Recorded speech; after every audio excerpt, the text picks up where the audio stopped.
ভিত্তি পিআর পদ্ধতিতে নির্বাচন ভারতীয় আধিপত্যবাদের পক্ষের শক্তি 4 দলীয় জোট সহ সকল 14 দলীয় জোট সহ পেশিবাদীর দোষরদের বিচার এবং জুলাইতে যারা আহত হয়েছে তাদের সুচিকিৎসা, যারা শাহাদাত বরণ করেছে তাদের ক্ষতিপূরণ সহ বিভিন্ন দাবিতে আজকে লোকপথ আন্দোলনের অংশ হিসাবে আজকের এই বিক্ষোভ পূর্ব সমাবেশের প্রধান অতিথি ইসলামী আন্দোলন বাংলাদেশের সিনিয়র নায়েব আমির, জুলাই আগস্ট আন্দোলনের অন্যতম সিপাহসালার হযরত মাওলানা মুফতি সৈয়দ ফয়জুল করিম শাইখে চরমনাই সহ অন্যান্য নেতৃবৃন্দ। সাথী ও বন্ধুগণ, জুলাই বিপ্লব একটি জেন্টের নির্বাচনের জন্য হয় নাই, একটি সুন্দর বাংলাদেশ গড়ার জন্য হয়েছে।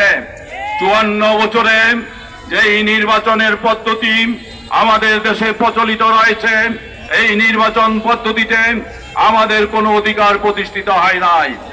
আমাদের নির্বাচন পদ্ধতিতে ভোটের অধিকারই প্রতিষ্ঠিত হয় নাই। তাই আমাদের দাবি হলো পিআর পদ্ধতিতে নির্বাচন দিতে হবে। আমাদের দাবি জুলাই সনদের আইনি স্বীকৃতি দিতে হবে। একটি দল বলে ওনারা ক্ষমতায় গেলে আইনি স্বীকৃতি দিবে।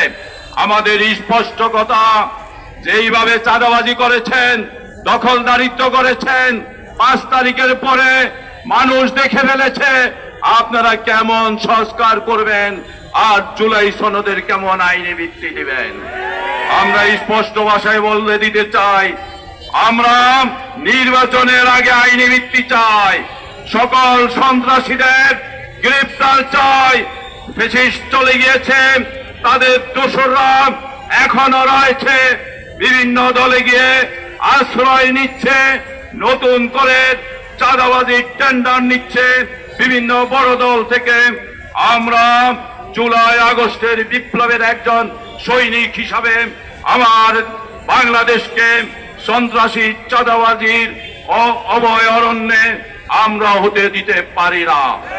54 বছর যাবৎ নির্বাচন হয়েছে, স্বৈরাচার প্রতিষ্ঠিত হয়েছে, আবার তাদেরকে খেদানোর জন্য, প্রতিহত করার জন্য আবার বৃদ্ধ যুবক সবাই রক্ত দিয়েছে, বারবার রক্ত দিয়েছে, স্বৈরাচারের পতন হয়েছে।